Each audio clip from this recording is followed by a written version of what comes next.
علي بن ابي طالب كم له من زوجة؟ تعرفون ولا ما تعرفون؟ تزوج كم زوجة؟ تزوج، تفضل. هو فاطمة واحدة من زوجات، لكن كم عدد زوجاتها كلهن؟ انتم يا المشاهدين جاوبوا بين بعضكم. ها، تزوج 10. اول زوجة تزوجها فاطمة، وما تزوج عليها احد. يوم خطط انه يتزوج عليها جاء خبر ان ابو لهب يقول له بزوجك بنتي. ابو لهب يبغى يقهر النبي صلى الله عليه وسلم، بس قال ازوجك ابنتي. عمه ابو لهب ترى عم النبي، ابو لهب ابن عبد المطلب، هو عم النبي عليه الصلاة والسلام، لكن الله جل وعلا يهدي من يشاء ويضل من يشاء. قال لي علي انا بزوجك بنتي، فغضب النبي عليه الصلاة والسلام قال لا يا علي، لا تجتمع بنت رسول الله مع بنت عدو الله في بيت واحد، لا يمكن. هذه عد رسالة الحريم، خليهم ينبسطون. ممنوع التعدد، يقول النبي صلى الله عليه وسلم في هالحالة احتراما لفاطمة. والنبي صلى الله عليه وسلم هنا يقول فاطمة لها مكانتها، سميت الزهراء. وش معنى الزهراء يا جماعة؟ انتم عرب والسيرة يجب نقراها بعمق. يعني زهرة حياته. انا اب وعندي بنات واعرف وش معنى قيمة البنت لما تقول زهراء، زهرة حياته، قيمة الراحة التي اجدها هنا، فسميت الزهراء.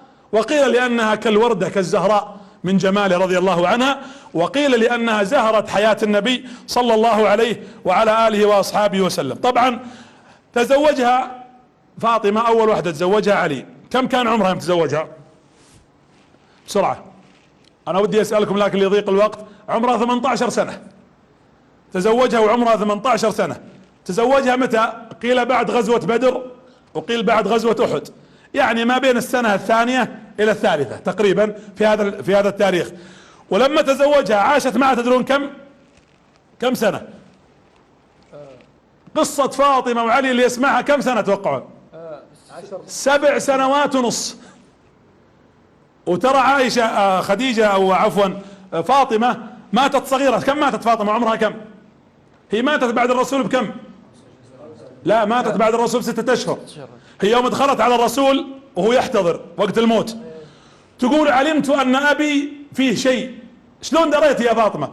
قالت كلما دخلت قام لي، يوقف يقوم يفز، يا اباء ضم بنتك، ضمها اليوم ما دمت حي، لانها تشعر بحنان منك. الرسول صلى الله عليه وسلم يقوم لفاطمة يضمها ويقبل رأسها. تقول فلما دخلت قلت السلام عليك يا رسول الله، تقول رد علي بصوت خافت فما قام لي، فبكيت علمت ان ابي يعاني، يعني فيه شيء. فاقبلت عليه، يعني زي تقول عسى ما بك يا ابي. تقول فناداني اليه فكلمني في اذني فبكيت، فلما رآني ابكي وارتفع صوتي، تقول يعني صاحت، قال تعالي يا فاطمة. تقول فقال لي سارني، قال لي كلام مرة ثانية. تقول فسكت، وفي رواية ابتسمت. تقول عائشة كانت موجودة، عائشة قولي لي ماذا قال لك الرسول ذيك الليلة؟ قالت دخلت عليه فقال يا فاطمة اني اموت الليلة، فبكيت، فلما رآني ابكي ناداني قال يا فاطمة ان اول من يلحق بي من امتي انت، او من اهل بيتي انت. ولحقت بعد النبي، ماتت بعده ب6 اشهر. ماتت فاطمة رضي الله عنها وعمرها 26 سنة.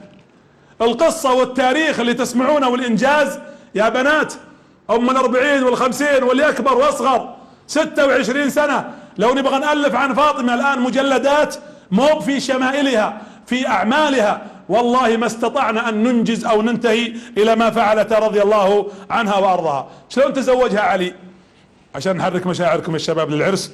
علي بن ابي طالب راح يخطب فاطمة. قبل يخطبها وش اللي حصل؟ راحوا 2 خطبوها. من اللي خطب فاطمة اول شيء؟ في 2 خطبوها وردهم الرسول. تستغربون هالكلام.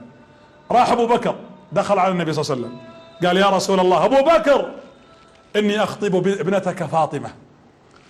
فنظر الى النبي صلى الله عليه وسلم، منحرج النبي صلى الله عليه وسلم منه، صديقه وابو بكر الصديق. قال يا ابا بكر انها صغيرة عليك، يعني البنت صغيرة. وهنا الرسول راعى موضوع السن.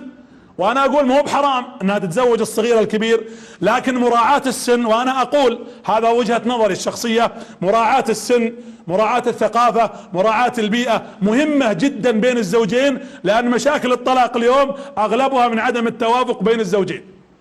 قالوا للرسول، قال لابو بكر البنت صغيرة يا ابو بكر واعتذر اليك. وبعد اشهر جاء من يخطبها؟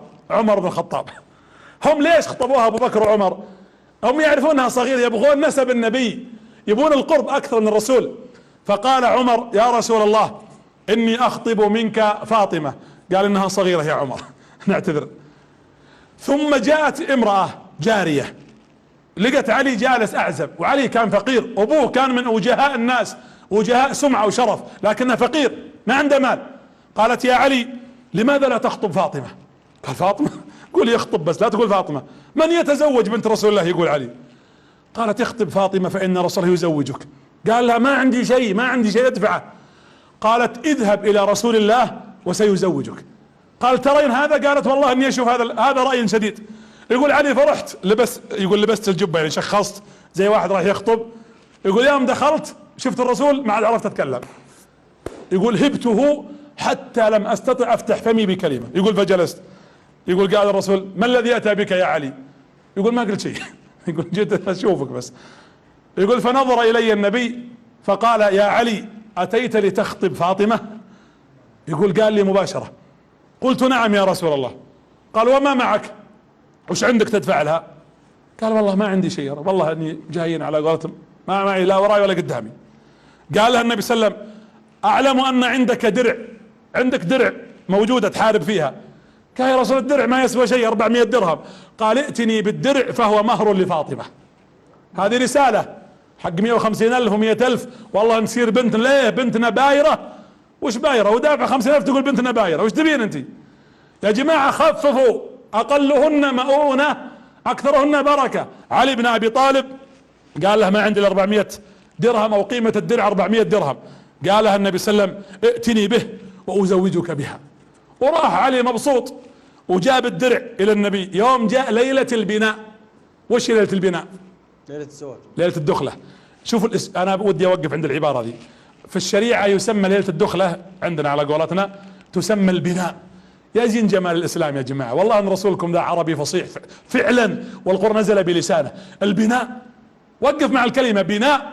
الرسول كان يقول تبنوا بيتا، تبنون اسرة، تبنون مجتمع، تبنون قيم زوج وزوجة. اللي يتزوجون لا يتصور ان الموضوع موضوع زواج ورجل يرتبط بامرأة، هذا حقك الشرعي ولا نقول فيه شيء، لكن ارتباطك لبناء الامة.